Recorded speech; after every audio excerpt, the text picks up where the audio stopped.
Hello and welcome to the Big Freeze Art Festival. I'm Charlotte Connolly and I'm the museum curator at the Polar Museum, and today I'm down in the Polar Museum's storeroom with some of our fantastic objects, and I'm joined by Art Oomittuk. And Art, perhaps you can introduce yourself. Hello, my name is Othniel Art Oomittuk Jr. My Inuit name is Untitled. I come from Tikigak, Point Hope, Alaska. Fantastic. Very nice to be here. It's a pleasure to have you. So we've got a few different things we're going to talk about today. Art, I think the first thing you were going to show us was your moon mask. Perhaps you can hold that up. Yep. It tells a story in the year 2017. The community of Point Hope, Tikigak, got 10 whales. We were 10 for 10. And so I carved this in recognition of the successful whale hunt. So with this carving here, we see the whale tail that denoted in the eyebrows of the moon man.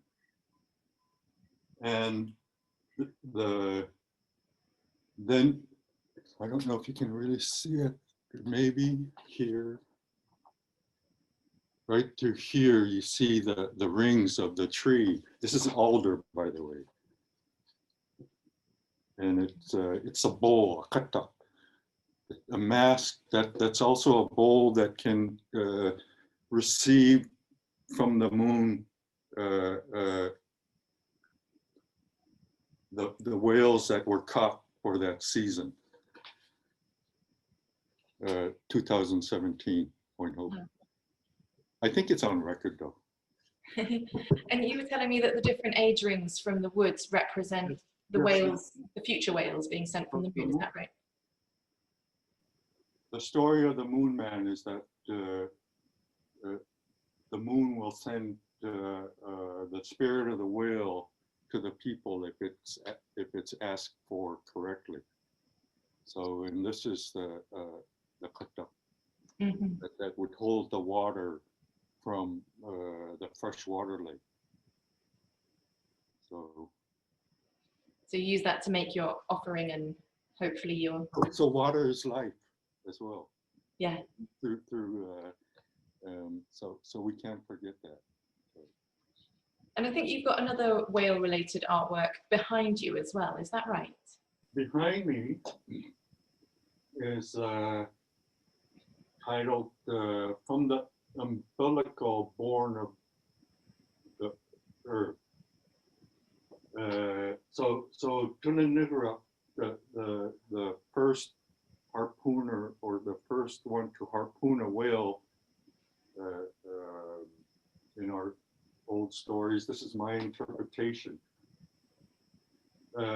So something like a raven is Tunanigara. So he had a mark on his forehead. So here's the mark on his forehead, but it's a raven beak coming out of it's almost like the raven beak in the skull, coming out of the man's face, forehead. And there's the birth of a whale, and also a walrus swimming up, and seal coming up right here, and the polar bear head coming down. So this piece I started, oh, sorry about that. This piece I started about 10 years ago. And finally, it's finally coming to a complete end. And this piece is the whale spirit coming into the whale spirit coming into Tunanigara. And it's held by the base is a hand holding the umbilical. So you were telling me there's a story of the very first person to harpoon a whale, is that right? And that's what's depicted Yes, in that's Tunanigara. He's the first person to harpoon the whale. I think there's stories about that printed in several books. I think Tom Lowenstein has one. So, and he did interviews in the 70s. So. And now we've got one of your artworks here as well. So I'm just going to hold it up to the camera. Yes, that's Look at Me, Look at You. I did this piece in 2012, and it was an exhibit in Mexico City, Mexico, a biennial. It's the only piece that I've done that I have a drawing of. Oh, really? Yes. It's the only piece that I started with that I actually did a drawing of first. So usually do you let the materials lead you, or how does it normally? Most of the time it's just how the wood feels, and I just start carving. With that piece, I was influenced by Larry Avacana. It's a long story, but I can make it shorter. So he's the one that influenced me to draw this of what he said. I have a block of wood. You know the shape. Draw what you want in that shape, and then just go out there and carve it. So that's what I did. So tell us a bit about the design then. Again, we've got a whale tail, but what else is? So the whale tail is the full whale. So this is the transformation. Look at me, look at you. So watch me transform in front of your eyes is what it's saying. So look at me, look at you. Let's transform together. And I did a write-up on that a while back, and that's what I wanted to portray to people, is that we all need to transform, whether it's through Inua, animal to human, or whether it's your own self. Let's do it all together. Make this world a better place. Look at me, look at you. So perhaps I've got some objects that come specifically from your village, Point Hope or Tikigak. So I've got a whole collection of them here. I'm just going to pick out one or two to hold up to give an example. And actually, this is how we got to know you, Art, wasn't it? Because yes, it is. These objects remarkably were found in a suitcase in somebody's loft here in England. And when we went investigating, we realized that many of them have labels on. I don't know how well you can see, but it says yes. Tigara, which is sort of a European way of writing Tigara, which is... It's the way the Europeans called Tikigak. It was, I think it's just easier to spell. Yeah. So these were collected by a man called Reginald Hoare, who was a missionary in that village at the start of the 20th century, so 1910, 1920, that sort of time period. Yep. And as well as being a missionary, he made this amazing collection.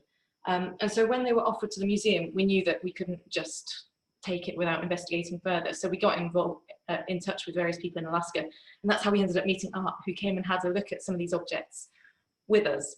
So there's another one from the collection, showing polar bears, I think. Yep, it looks like polar bears. I remember seeing these for the first time, and it's like when I see them again, I need to pay honor to those who are not able to see these objects, because I feel very fortunate to be able to view these, because I'm a direct descendant of those that carve these pieces. Yeah, I see a little face there. Yeah. But that's when I make something, and I always include, like if I make a drum, and the handle of the drum, the inside most likely will have a face on it, just like that little piece there at the ends. I don't know if you can see those little like whales. Whale. Yeah. 2 whales. Oh, yeah. So we've got this amazing collection. We were really grateful to you, Art, for coming and spending some time, first of all, looking at what we've got, but also giving us the sort of go ahead to accept them here in the UK rather than try and figure out how to get them back to Alaska. We're really pleased that we've got them, that they're publicly accessible and we were able to display them. But of course, it's really important to us as well to share them with the community that they came from. Yes, I couldn't just say by myself. I had to ask the community first, and I did that. So, Yeah. so it's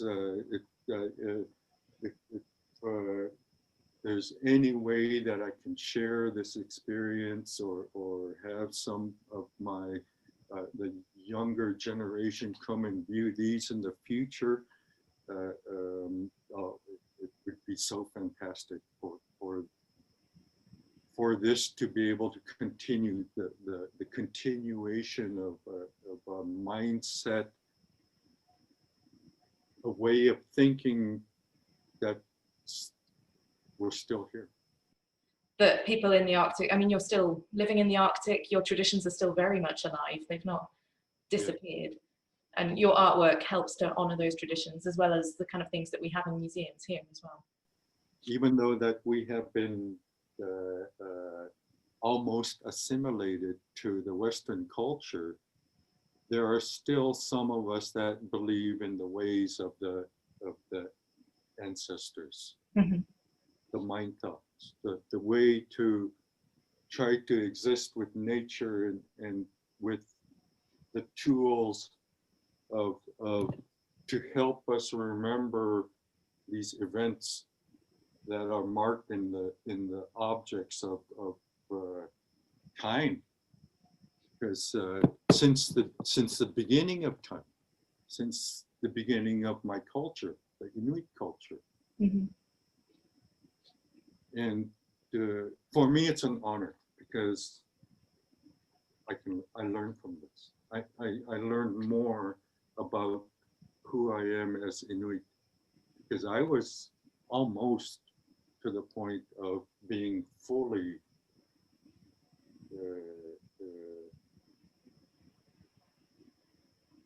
enveloped into the Western culture, but it didn't happen.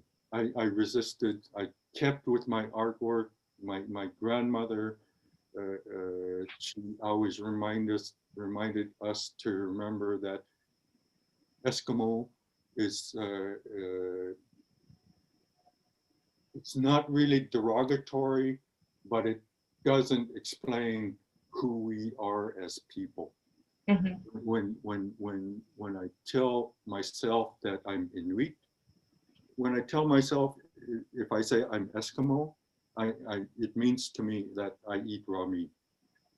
So if I tell myself I'm Inuit, then it means that I'm a real person.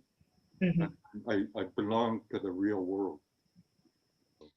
So I've just got one more object that I was going to share, which is one that was collected in the 19th century. So I'm just going to hold it up. Ooh, yes. Yeah. So it was collected by a man called Henry Forder, who was one of, he was on a ship which went to the Arctic in around 1850. And it was one of the ships that went to look for Sir John Franklin's cruise, who had gone missing. And as part of that expedition, they went through Alaska. And that's where we think he collected this. So it's a bow drill. It's missing its piece of cord. It's made from walrus tusks. So if you've ever seen a walrus, they've got these really long, slightly curved tusks. And it's been marked with scenes from village life, scenes from hunting as well. So it's a bit tricky for you to see, but I will hold it up as well as I can. See that clearly? Very nicely, well done, scrimshaw. And most of these pieces, I don't think they have an artist name, but that tells a story of hunting the village. I think, is this them putting boats up on? It kind of looks like it. Because we have kalagis. In Tikigak, we have that. So when we looked last time, we couldn't decide whether these were birds or stars as well. Yeah. So yeah, all sorts of lovely things depicted. it tells a huge story. It would take a while to interpret that. Yeah. There's my bow drill. Aha. But it has no story yet. Uh-huh. It's a bone that I found on the coast of Holland. So it's only the beginning. But also have my drill, modernized. Yeah. So the way it works, you wrap the cord around the drill, and as you sort of bow it backwards and forwards, it twists the drill piece, so you can drill that way. I just started making a mouthpiece. So this goes in the mouth. This we go here. Kind of upside down. Here, just go here. And since I'm right-handed, I would hold it here. Uh-huh. And then it just goes through. Yeah. But it spins. And you hold it here. Fantastic. And then you just make a hole. So some of these amazing artifacts we've got presumably involved bow drill at some point. So this is an example where I imagine a drill might have been involved. I don't know if you can see. Yes. Yep. That looks like the handle for a drum. Uh-huh. Because it's got the little, for the piece of wood that goes, the hoop that goes around, and then you tie it. So I think one of the things that's always striking to me when I'm working with these artifacts is that, I mean, how many of us have a drill at home that we've decorated and carefully looked after and made sure that it's kind of, it tells our story. Almost everything that we've got that comes from the Arctic is, it's been honored, it's been decorated in this way. So I would say almost every single tool that's made in the Arctic is honored in that way, because it's a matter of survival. So saying a matter of survival, we say hunger knows no law. Yeah. So we hunt for those animals, and then we honor those animals, and we use those animals to transform. We transform into those animals. So we idolize them, and we make them into an object that we can tell the story with. It's very circular. You yes. take, but you also give, and it's all part of the same process. It's a cycle. Yes. Fantastic. Because we live in an area that is plentiful with food, because it just keeps coming and coming during the different seasons, and they keep coming every year. And now that the weather has changed, and and now we see different circumstances where it's like we don't know how to predict situations that used to be predictable. We don't know the weather signs anymore. They're late, they're early, it's confusing now. So climate change is having a real impact already on communities in the Arctic. Yes. Huge impact. Yeah. Yep. Well, I don't have any more objects to share with you, so unless you've got anything else that you really wanted to say, I will say thank you very much. Yeah, I just want to thank everybody for being a part of this wonderful event. I look forward to collaborating even more, because I think there's a lot of unanswered questions that deal with the artifacts that can come from finding the stories written, because there's so much there that can be interpreted, as long as somebody who has lived somewhat in the Arctic to be able to interpret that. Mm-hmm. Because there's when I look at those artifacts, a lot of times I see a map of the terrain, where a good hunting spot would be, much like Inupiaq in Canada. Those are good hunting spots, or a window into another dimension. It could be. I've met a lot of Inuit throughout my lifetime. I'm 58. I'll be 58 this year. So, but I'm surprised at how many Inuit that I've met, and we all have the same problem with identity. So many people that I've met, they're always so surprised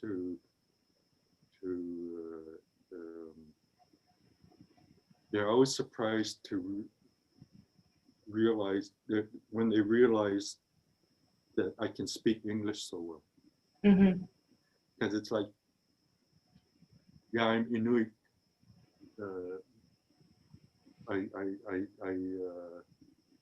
I was raised to speak English, but a lot of times when I speak, I have to think before I actually say something. So it might take me a while before I say something, but sometimes when I start saying something, it just continues, and hopefully the subject matter is always on track. Well, I think while we're talking about collaboration, I'll just mention that as part of the festival, we're doing a Big Freeze challenge. Oh, yes. Which is anyone who wants to participate. We're inviting you to imagine yourself at the North Pole, or in the Arctic if you prefer, and make a self-portrait and share that with us using the Big Freeze Art Fest hashtag.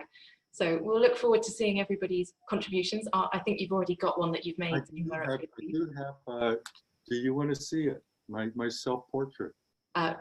Either now if it's handy, or we can share it over the course of the festival.